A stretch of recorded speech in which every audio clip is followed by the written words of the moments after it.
warahmatullahi wabarakatuh. Alhamdulillahirabbil alamin. Al-qail fi muhkami tanzil. Ya ayyuhalladzina amanu taqullaha wa tanzur nafsun ma qaddarat lighad.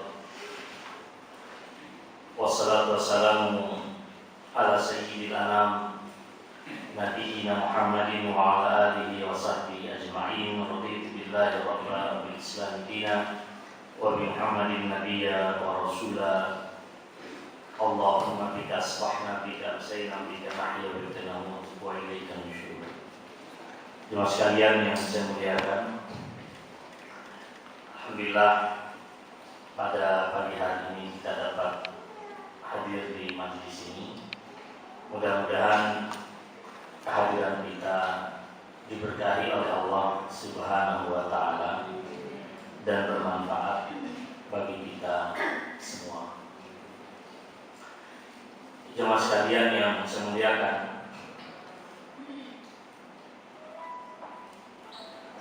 kajian kita pada pagi hari ini tentang muhasabah.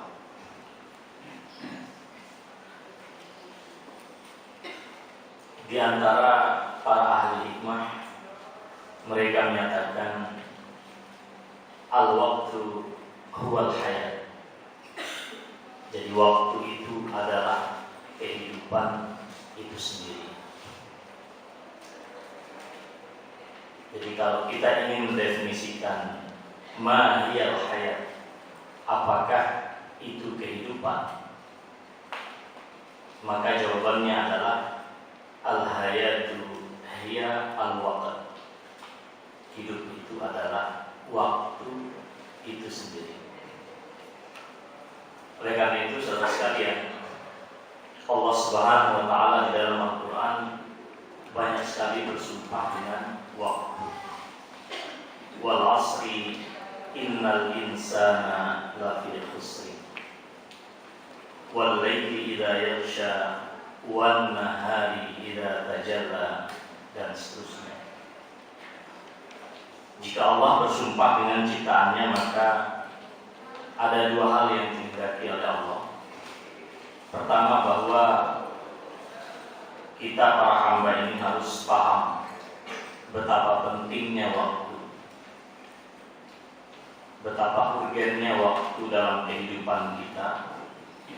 Dan kedua, waktu dan kehidupan itu memiliki kemuliaan yang sedemikian tinggi di hadapan Allah Subhanahu wa taala.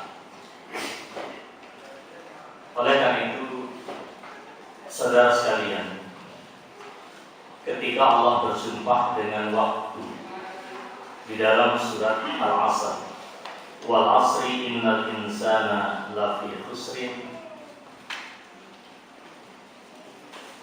Al-Imam Sayyid Qutb rahimahullah, beliau menyatakan pada surat ini tergambar sistem yang komprehensif tentang kehidupan manusia yang diidealisasi oleh Islam.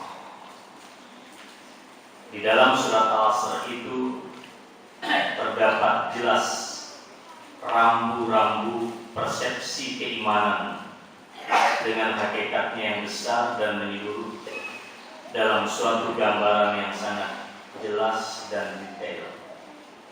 Sehingga di antara para ulama menyatakan, kalaulah Allah menurunkan surat Al-Asr sebagai guide di dalam kehidupan mereka, sebagai petunjuk, maka itu sudah cukup. Al-Imam Ibnu Katsir rahimahullah, beliau menyatakan kerugian dan kehancuran menjadi resiko semua manusia. Wal 'asri innal insana lafi khusr. Allah menggunakan dua kali kata penekanan dan afirmasi, taukid. Innal insan lafi, ada inna dan ada lam taukid. Yang kedua kata ini memberikan satu kepastian bagi kita bahwa semua manusia itu pasti hancur dan pasti rugi. Illal ladzina amanu wa 'amilus shalihat wa tawassaw bil haqqi wa tawassaw bis sabr, kecuali mereka yang memegang teguh prinsip keimanan di dalam hatinya dan melakukan kebaikan dengan organ tubuhnya. Al-Imam Ibnu Katsir mengingatkan kita, keimanan kepada Allah tidak cukup, tetapi keimanan kepada Allah itu harus kita wujudkan dalam bentuk kebaikan kita kepada masyarakat dan kepada sosial. Ketika waktu terus berjalan, artinya kehidupan kita tidak bertambah, tetapi jatah kehidupan kita di hadapan Allah Subhanahu wa Ta'ala semakin berkurang. Oleh karena itu, seorang mufassir lain, Al-Imam Fakhruddin Ar-Razi, beliau menyatakan, kalaulah kita ibaratkan sebuah bisnis perniagaan, maka apa yang disebut dengan waktu itu adalah modal utama yang dikaruniakan oleh Allah kepada kita. Dan ketika Allah menggunakan istilah lafi khusrin, khasarah, kerugian, itu adalah terminologi bisnis, peristilahan yang umum digunakan oleh para peniaga, para pedagang. Tetapi Allah di dalam ayat ini menggunakan kata khusr, kerugian, dalam konteks kehidupan manusia. Dan Imam Fakhruddin Ar-Razi menyatakan, kalaulah seorang pebisnis mempunyai modal sejumlah uang, lalu diusahakannya uang itu untuk berkembang, namun ternyata di akhir tutup tahunnya orang itu tidak mendapatkan kecuali modal awal usahanya, tentu orang seperti ini sudah rugi. Beliau lebih lanjut menjelaskan, kalau orang hidup sekedar menjalankan apa yang diwajibkan oleh Allah dan menjauhi apa yang dilarang oleh Allah, kata beliau, itu pun juga orang yang merugi. Mengapa? Karena dia tidak mendapatkan sesuatu yang lebih dalam kehidupannya itu. Ini luar biasa. Orang yang menjalankan apa yang diperintahkan oleh Allah, menjauhi apa yang dilarangnya saja, itu dalam pandangan Al-Imam Fakhruddin Ar-Razi dikatakan orang yang dikategorikan lafi khusrin, merugi kalau hanya hidupnya datar begitu saja. Oleh karena itu, saudara sekalian, saya tegaskan kembali, jika seseorang menghabiskan hidupnya untuk mengerjakan perkara yang mubah, tidak lebih daripada sekedar itu, maka sama saja yang menghabiskan modalnya untuk hal yang sama sekali tidak bertambah dan tidak berkurang. Ibarat seorang pebisnis yang punya modal 100 juta, pada akhir tahun dia tutup buku, ternyata jumlahnya pun juga asetnya itu tidak bertambah dan tidak berkurang. Nah, saudara sekalian, di dalam Al-Quran, kita sebagai orang yang beriman dijelaskan oleh Allah Subhanahu wa Ta'ala sebagai orang-orang yang memiliki visi, ghayah di dalam kehidupannya. Kalau kita membaca surat Al-Baqarah ayat 156, A'udzubillahi minasyaitonir rajim.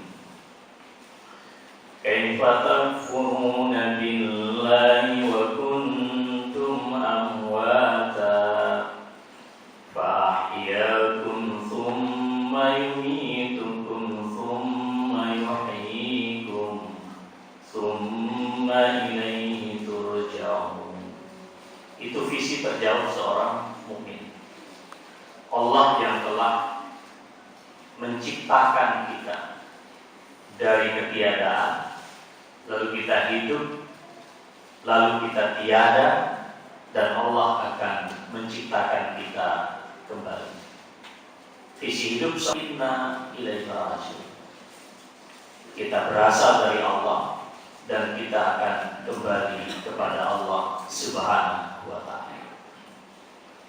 Jadi ini yang penting kita catat. Visi kita sebagai orang yang beriman di dalam surat Al-Baqarah ayat 28 atau di dalam surat Al-Baqarah ayat 156. Yang kedua, di dalam kehidupan kita sebagai seorang mukmin, kita harus memiliki perencanaan yang konkret. Dan Allah Subhanahu wa ta'ala mengajarkan kita di dalam surat Al-Baqarah ayat 201. Wa minhum man yaqulu rabbana atina fid dunya hasanatan wa fil akhirati hasanah wa qina azabannar. Baik di dunia tapi juga baik di akhirat, serta selamat dari siksa Allah Subhanahu wa ta'ala. Nah, dalam konteks perencanaan dalam kehidupan kita, Bapak sekalian, kita ini tentu tidak ingin sekedar menjadi keluarga di dunia saja, tetapi kita juga memiliki tujuan yang jauh daripada itu dan harus konkret di dalam perencanaan hidup kita, seperti Allah katakan di dalam surat At-Tur ayat 21. Walladzina amanu wattaba'atuhum dzurriyyatuhum biimanin alhaqna bihim dzurriyyatahum wa ma alatnahum min 'amalihim min syai' kullu imri'in bima kasaba rahin. Dan orang-orang yang beriman dan anak cucu mereka mengikuti mereka dalam keimanan, kami hubungkan anak cucu mereka dengan mereka, dan kami tiada mengurangi sedikit pun dari pahala amal mereka. Tiap-tiap manusia terikat dengan apa yang dikerjakan. Ya saudara sekalian, kalau membaca surat At-Tur ayat 21, Allah memberikan isyarat kepada kita bahwa tidak cukup bagi kita untuk menjadi keluarga di dunia. Padahal di dalam banyak ayat Al-Quran, Allah Subhanahu wa ta'ala menyatakan suami, istri, anak, orang tua dan seterusnya itu bisa menjadi musuh di hadapan Allah pada hari kiamat.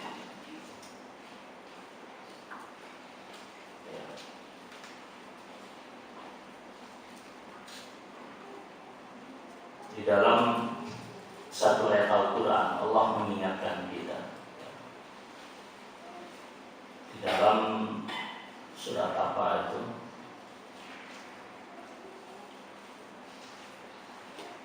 Ketika setiap jiwa dan setiap diri di antara kita sibuk dengan urusannya masing-masing. Ayah tidak lagi peduli dengan anak, anak tidak peduli dengan orang tua, seorang saudara kandung tidak pula peduli dengan saudara kandungnya yang lain. Likulli imri'in yawma idzin minhum sya'nun yughni. Pada hari itu setiap orang di antara kita punya urusan yang sangat dahsyat. Likulli imri'in minhum yawma idzin sya'nun yughni. Sampai-sampai Aisyah radhiyallahu ta'ala anha ketika menuturkan tentang peristiwa hari itu, ada orang yang tidak berbusana, ada orang yang tampilannya sedemikian rupa. Beliau bertanya kepada Rasulullah Sallallahu Alaihi Wasallam, wahai Rasulullah, apakah orang itu tidak risih dengan pemandangan yang sedemikian rupa? Lalu Rasulullah Sallallahu Alaihi Wasallam menyatakan, urusan yang dihadapi oleh masing-masing orang pada hari itu lebih besar daripada sekedar pemandangan dan saling melihat aurat di hadapannya masing-masing.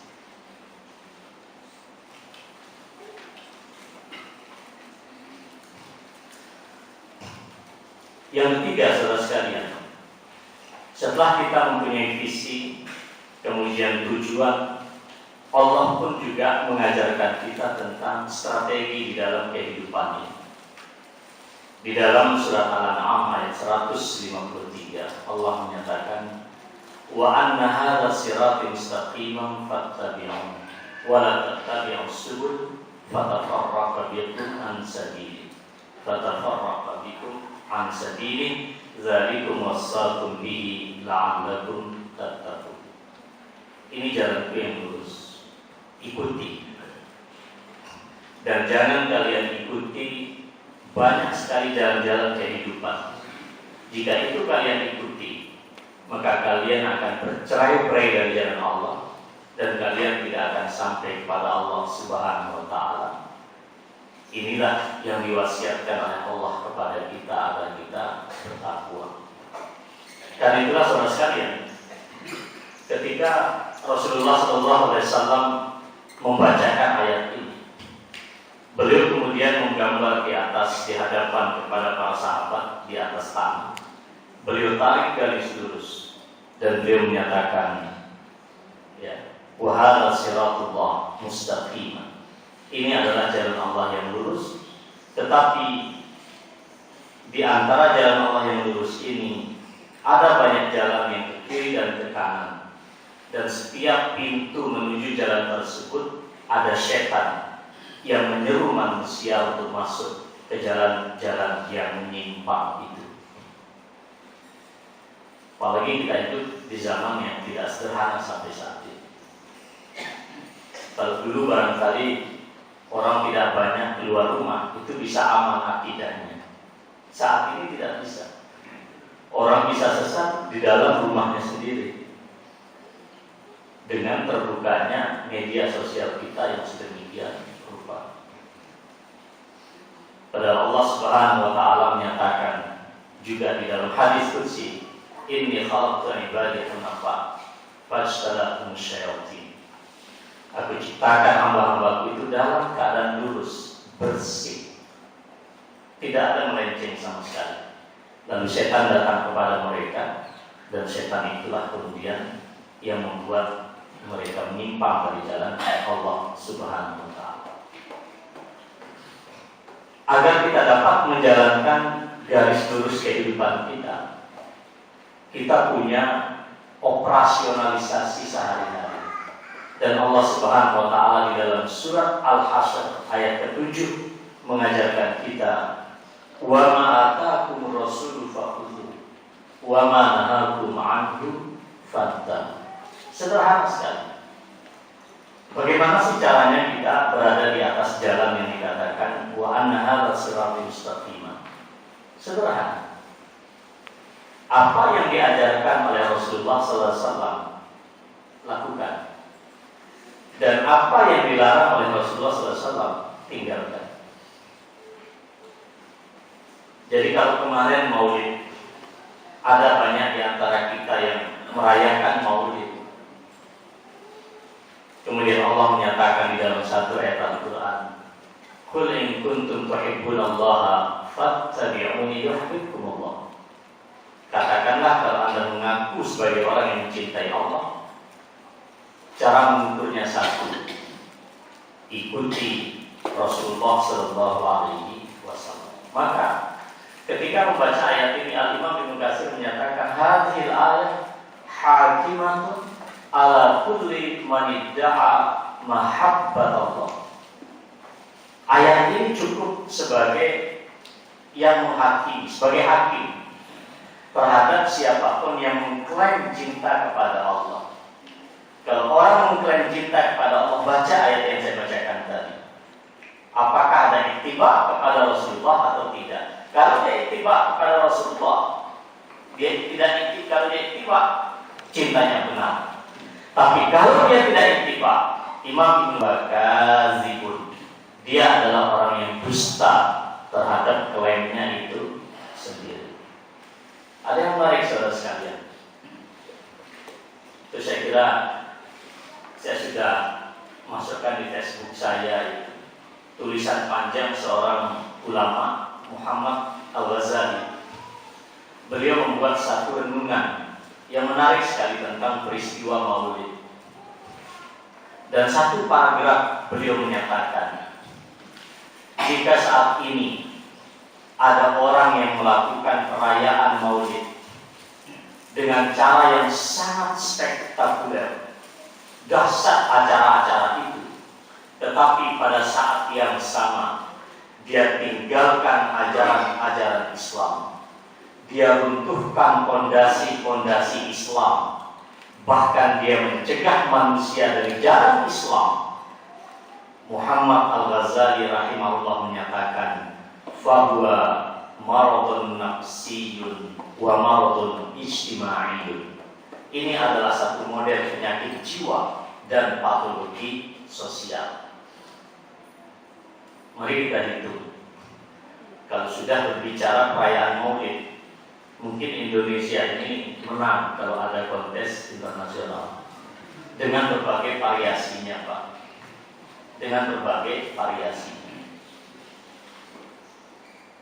Tapi permasalahannya adalah jika di dalam perayaan-perayaan tersebut orang justru meninggalkan ajaran Islam, meruntuhkan pondasi-pondasi Islam, bahkan mencegah orang dari menunaikan ajaran-ajaran Islam, sekali lagi dikatakan ini adalah penyakit jiwa dan ini adalah penyakit sosial. Tahap berikutnya perintah Allah adalah al-muhasabah. Ya ayyuhallazina amanu taqullaha wal tanzur nafsun ma qaddamat lighad wattaqullaha innallaha khabirun bima ta'malun. Al-Hasyr ayat 18. Ini yang menjadi kajian kita pada pagi hari ini. Mudah-mudahan Allah cukupkan waktunya. Saudara sekalian yang saya muliakan, dari sekian besar amanah di dalam kehidupan kita, ada satu amanah yang sangat besar. Para ulama menyebutnya dengan amanatun nafsi.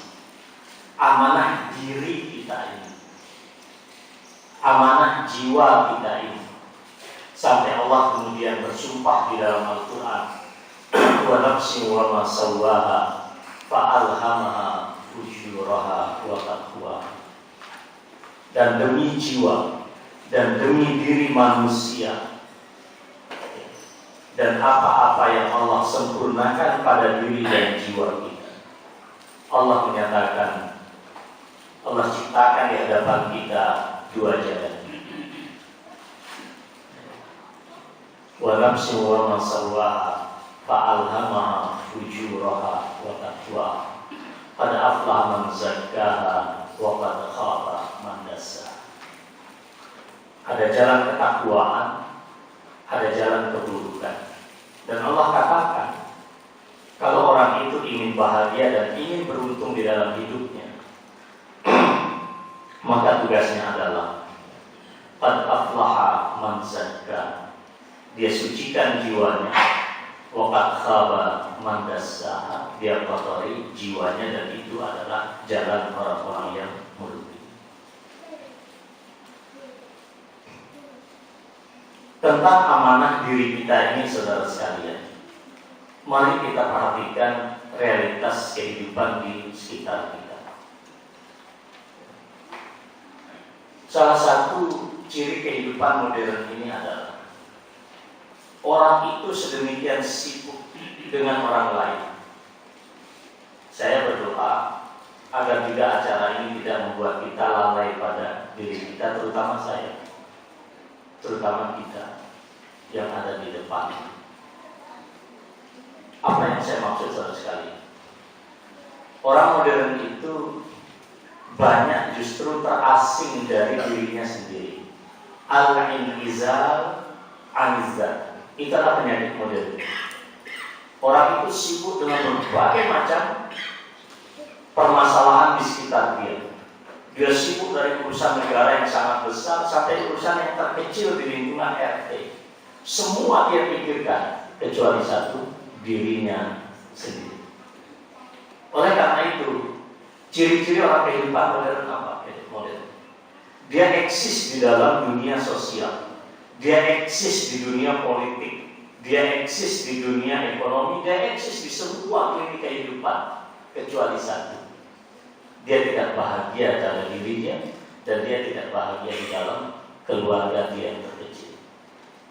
Banyak loh para pelawak bisa membuat 1 juta bahkan 2 juta orang tertawa dalam satu episode lawakan dia, tapi sekalipun tidak bisa membuat istrinya tersenyum.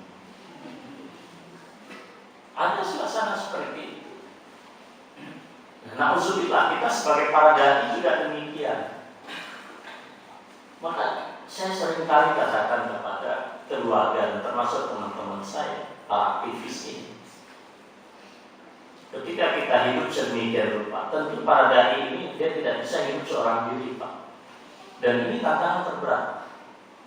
Tantangan terberat seorang dai itu adalah ketika sekian persen kehidupannya itu betul-betul dia investasikan untuk Allah Subhanahu wa Ta'ala di jalan dakwah. Maka selalu saya memberikan motivasi kepada diri saya ketika menghadapi dunia yang sedemikian dahsyat, realitas yang semakin tidak bersahabat dengan kita. Saya selalu ingat pernyataan seorang sahabat, kalau nggak salah Abdullah bin Rawahah, la nuqatiluhum bi'adadin wala quwwah, innama nuqatiluhum bihadzal din alladzi akramana Allah bihi wa innaha ihdal husnayayn imma nasrun wa imma syahadah. Kalau realitas demikian kejam di hadapan kita, maka kita tidak akan menghadapi realitas ini dengan modal bala tentara. Kita tidak akan menghadapi realitas dunia semakin kejam ini dengan kekuatan militer. Tetapi cukuplah modal kita adalah agama ini. Dengan agama ini Allah sudah memuliakan kita. Oleh karena itu, pertarungan di dunia menyisakan 2 hal saja. 1, kita jaya di dunia, atau kemudian kita mati syahid di hadapan Allah Subhanahu wa Ta'ala.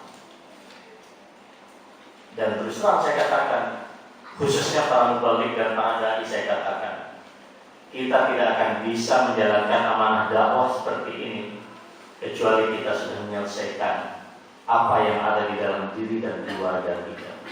Ku anfusakum wa ahlikum nar. Tidak mudah, sama sekali tidak mudah. Dai tidak mengenal kata libur, tidak ada hari Ahad, tidak ada hari Minggu dalam kehidupan seorang dai.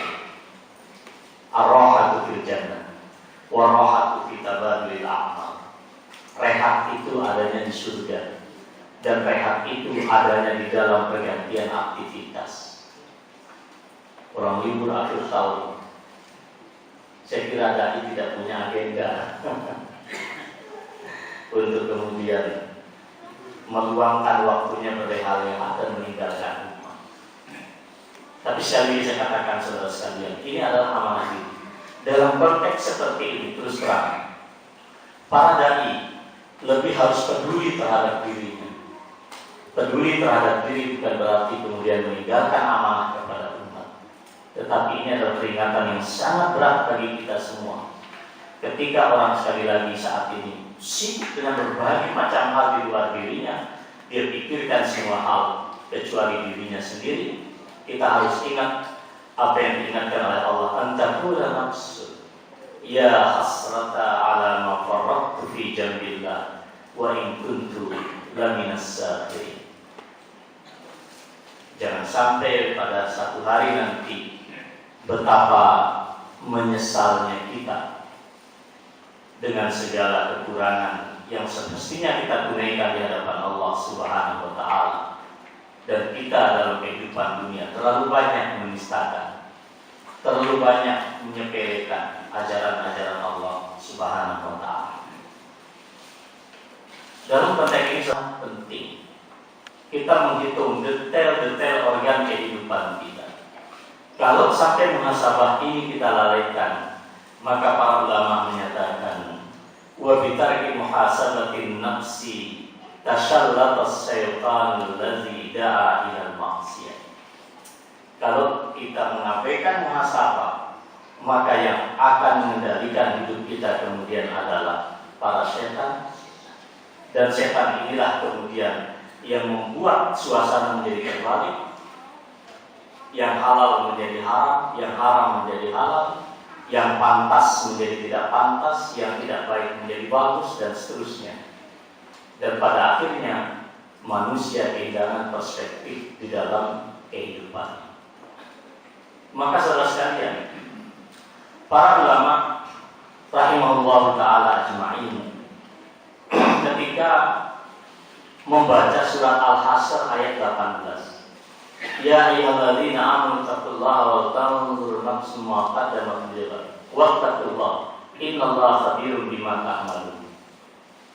Di sini Al-Imam Ibnu Katsir rahimahullah beliau menyatakan begini, hendaklah setiap jiwa, hendaklah setiap diri memperhatikan secara cermat apa yang telah dia persiapkan untuk hari esok.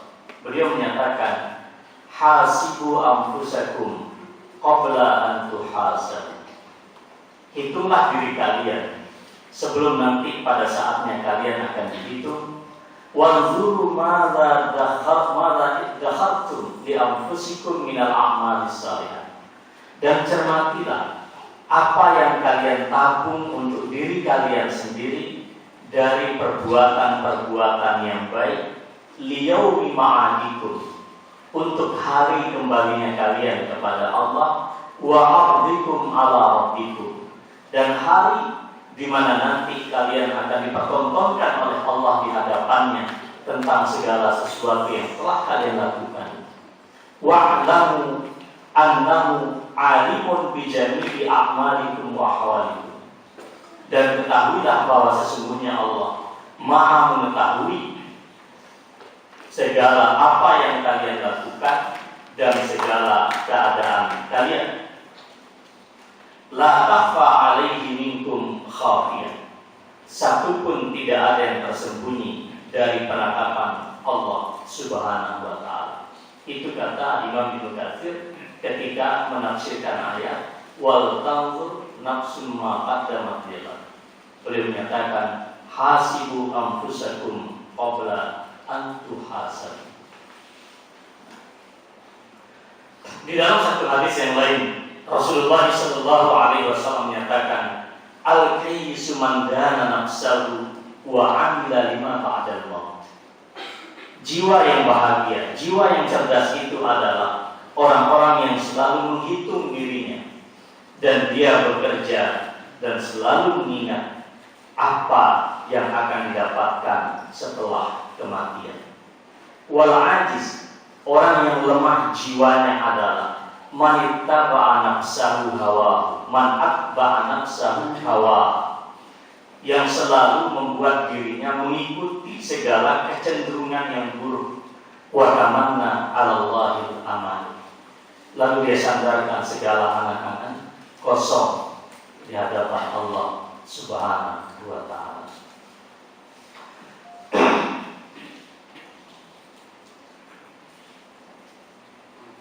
Al-Qatadah menyatakan mazala rabbukum yuqarribus sa'ah hatta ja'alaha kadhabin wal maqsud anna salahal qalbi min muhasabatin nafsi wa fasadihi bi ihmaliha wal istirsali ma'a. Imam Qatadah menyatakan ketika Allah juga mengingatkan kita dan Rasulullah mengingatkan kita tentang apa yang harus kita siapkan setelah kematian, bukan besok yang dekat. Allah seolah-olah menyatakan mendekatkan hari kiamat itu persis seperti hari esok yang akan kita hadapi. Dan yang dimaksudkan oleh Allah, kata beliau, adalah salehnya qalbu kita, baiknya qalbu kita adalah dengan melakukan muhasabatun nafsi, menghitung jiwa kita dan rusaknya hati kita ini dengan melalaikan muhasabah diri. Itu yang dikatakan oleh Al-Imam Qatadah. Demikian juga saudara sekalian, suatu ketika Aisyah radhiyallahu taala anha, ketika beliau membaca surat Al-Mu'minun ayat 60, walladzina yu'tuna ma ataw wa qulubuhum wajilatun annahum ila rabbihim raji'un. Orang-orang yang mendermakan semua apa yang didermakan di jalan Allah, tetapi hati mereka sangat takut jika mereka ingat mereka akan dikembalikan kepada Allah Subhanahu wa taala. Beliau sempat bertanya kepada Rasulullah sallallahu alaihi wasallam. Aisyah bingung, ibu-ibu. Apa bingungnya? Ini ada orang yang dipuji oleh Allah melakukan banyak sekali kebaikan, tapi kok takut mati? Mestinya kalau banyak kebaikan, mati itu tidak perlu takut. Kemarin di pengajian lansia, kami menyebarkan 3 angket. Satu angket dengan 3 pertanyaan. Pertanyaan pertama adalah, jika Anda diberitahu Allah bahwa 3 hari yang akan datang Anda akan meninggal dunia, tuliskan bagaimana perasaan Anda. Yang kedua, jika Anda tahu 3 hari lagi akan meninggal dunia, apa yang harus Anda lakukan? Nah, pertama adalah perasaan, kedua adalah apa yang harus dilakukan, dan yang ketiga, dari sekian yang harus Anda lakukan, apa yang paling Anda prioritaskan untuk dilakukan. Kemudian kami baca angket itu, ternyata tak mudah. Kata yang umum ditulis dan itu menjadi nomor 1 adalah takut. Kami kemarin melakukan penelitian sederhana saja, karena ada pengajian khusus lansia. Forum pengajian itu 60 tahun ke atas. Jadi anak muda ada banyak di situ. Kemudian di halaman kedua ada muhasabah kami tulis di situ, dari beberapa amalan sehari-hari, berapa yang konsisten dilakukan dan tidak. Nanti akan kami korelasikan. Ada tidak hubungan antara amaliyah yaumiyah dia dengan sikap yang dia sudah tulis dalam 3 poin tadi. Dan di sini nanti kami rencananya akan mendesain evaluasi pengajian. Di forum ini juga perlu dievaluasi, Ustaz. Jangan jalan saja. Kembali kepada Aisyah radhiyallahu taala. Beliau risau, kok bisa orang banyak berbuat baik tapi takut mati? Lalu kemudian beliau bertanya kepada Rasulullah, ya Rasulullah, ahumul ladzina, di dalam teksnya itu, ahumul ladzina yasriqun, ahumul ladzina yashrabun al-khamra wa yasriqun wa yaznun. Apakah mereka ini banyak berbuat baik, tapi diam-diam mereka ini adalah orang-orang yang suka minum khamr, mereka suka mencuri, kemudian mereka suka berzina. Rasulullah dengan tegas menyatakan, la yadatas siddiq, tidak wahainya putri Abu Bakar, walakinnahumul ladzina yusallun wa yasumun wa yatasaddaqun. Mereka ini adalah orang-orang yang selalu sholat, orang-orang yang selalu bersedekah, orang-orang yang selalu berpuasa, walakinnahum yakhafuna alla yuqbala minhum. Tapi mereka adalah orang-orang yang takut jangan-jangan amal ibadah mereka itu tidak diterima oleh Allah.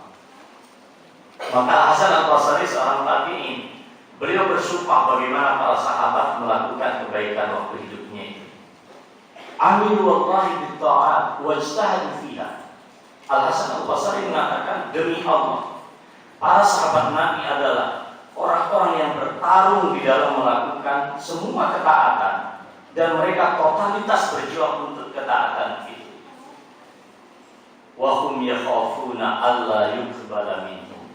Tapi meskipun demikian, para sahabat itu pun juga takut Jangan-jangan ibadah, jihad, perjuangan yang sedemikian rupa ditolak oleh Allah Subhanahu wa taala. Lalu Al-Hasan Al-Basri mengatakan, innal mu'mina jama'a ihsanan wa khasyah.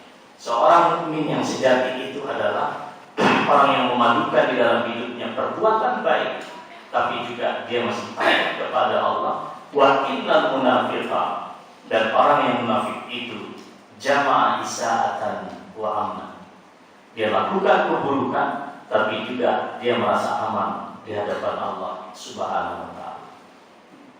Itu adalah perilaku para sahabat, perilaku para tabi'in. Jadi saudara sekalian, bahkan ketika Umar bin Khattab, kita lihat di sini, ada komentar yang menarik di sini dari Imam Ibnu Qayyim. Wa man ta'ammala ahwalas sahabat, siapapun yang mencermati perilaku kehidupan para sahabat, semoga Allah meridhai mereka, wajadahum fi ghayatil amali ma'a ghayatil khawf. Anda akan dapatkan bahwa para sahabat itu melakukan puncak satu amal, totalitas satu perbuatan, tapi juga dengan totalitas ketakutan di hadapan Allah. Wa nahnu jama'na baina tafsir bal baina tafrid wal amal. Sementara kita, kata Imam Ibnu Qayyim, kita padukan di dalam hidup kita segala kekurangan di dalam beramal dan masih mengharapkan keamanan di hadapan Allah. Itu Al-Imam Ibnu Qayyim. Baik, Ibnu Qayyim hidupnya kapan? Zaman Ibnu Taimiyah. Kapan zaman Ibnu Taimiyah? Pada masa perang salib terjadi. Berarti dari sekarang sudah lebih berapa? Sekarang 2015 kita. 1000 tahun yang lalu Al-Imam Ibnu Qayyim sudah menyatakan demikian. Termasuk juga saudara sekalian, ketika Umar bin Khattab radhiyallahu taala anhu, saya kira ini penting juga. Kemarin saya malam dapat masukan Pak dari PDN. Apa itu? Ini tentang Muhammadiyah. Selama ini kalau ada maklumat dan kalau ada edaran dari PP Muhammadiyah, selalu saja menyangkut amal usaha. Kok tidak ada yang menyangkut hal-hal seperti ini? Saya terinspirasi. Mungkin ke depan majelis tabligh akan bikin edaran. Ya contohnya kayak begini akhir tahun ini. Tapi kalau kemarin Natalan ya kita fight betul itu. Kemudian akhir tahun ini juga saya belum mengkonsep. Tapi nanti lewat Facebook aja dulu ya. Jadi belum surat karena belum sempat dikonsep. Karena harus musyawarah dulu. Himbauan kepada warga Muhammadiyah. Bagaimana semestinya seorang muslim di akhir tahun. Orang muslim tidak perlu tiup trompet. Memang dapat apa dengan trompet? Umat Islam tidak perlu menyalakan api seperti orang Majusi, walaupun hanya lilin ataupun apa namanya itu, apalagi mercon ya, kembang api. Orang Muslim tidak perlu begadang sampai jam 00 lalu dia muncul lonceng kayak orang-orang gereja. Emang apa bedanya? Habis tiup trompet, lelehan sampai pagi, nggak qiyamul lail, nggak sholat tahajud, habis bakar itu apa tadi, kembang api, tompeng sampai dihitung mundur. Lalu besok pagi emang IPK-nya langsung jadi 3,9 gitu. Para mahasiswa IPK-nya langsung berubah. Apa? Toleransi. Saya kira Anda juga. Kalau saya kurang kerjaan aja bagus juga. Ya, majelis tabligh bikin surat edaran kepada warga Muhammadiyah, kepada sekolah-sekolah, agar sekolah-sekolah apa begitu. Ini penting juga. Umar bin Khattab melakukan itu. Tapi kita nggak bisa berharap dari Jokowi kalau urusan kayak begini. Ya, jadi, kalau Jokowi nggak melakukan, Muhammadiyah nggak melakukan, lalu yang melakukan siapa? Tapi insya Allah ya kita akan lakukan. Meskipun barangkali himbauannya mungkin karena tidak sempat rapat di akhir tahun ini, mungkin saya akan publish melalui Facebook dulu. Ya syukur Facebooknya kalau dibaca. Tapi alhamdulillah kemarin banyak yang baca tentang makalah, tentang toleransi itu. Saya kira tulisan saya banyak sekali dibaca dan banyak mendapatkan respon. Jadi saudara sekalian yang saya muliakan, saya kira ini beberapa hal ya yang pokok ya tentang muhasabah kita ini baru sekalian. Sekali lagi seperti yang ada di dalam poster-poster yang kami kirimkan, mari kita luruskan kiblat dan sok kehidupan kita. Bukan sekedar kita sibuk menghitung berapa derajat arah kiblat. Kita sibuk dengan ungkapan imam setiap hari, sawu sufufakum wa'tadilu istaqim. Itu aja udah jelas-jelas disuruh meluruskan sok. Dia bilang sami'na wa ata'na, tapi soknya masih saja nggak lurus. Coba lihat di sholat-sholat wajib, istaqimu sawu sufufakum wa'tadilu, luruskan sok. Dijawab pula dengan bagus, sami'na wa ata'na. Dan jawaban ini kita musuh banget ya. Sami'na wa ata'na, serentak. Tapi perhatikan soknya, di mana letak tumitnya. Nggak sama dengan apa yang diucapkan. Apalagi kalau saya katakan qawimu hayatahu, luruskan saf kiblat kehidupan kalian. Wah. Nah, kalau meluruskan saf sholat kita bisa menggunakan apa namanya itu kompas. Tapi untuk meluruskan kiblat dan saf kehidupan kita ya adanya di acara ini. Ini kompas ini, acara kegiatan kayak ini kompas. Ini kita melencengnya sudah berapa derajat. Setidaknya ketika mendengarkan lagi tazkirah seperti ini ya penting. Kita tidak pernah tahu kapan, di mana dan bagaimana kita mengakhiri hidup kita. Dan kita tidak pernah diberitahu oleh Allah apakah kita mengakhirinya dengan kebaikan atau keburukan. Maka saudara sekalian, mari kita berhitung kembali. Kita hitung diri kita masing-masing, keislaman kita, keimanan kita, dakwah kita, keluarga kita, tetangga kita, dan seterusnya. Saya tidak perlu menjelaskan satu persatu. Mudah-mudahan sekali lagi Allah berikan karunia hidayah kepada kita. Kita tetap bersabar di dalam jalan Islam ini. Wassalamualaikum warahmatullahi wabarakatuh.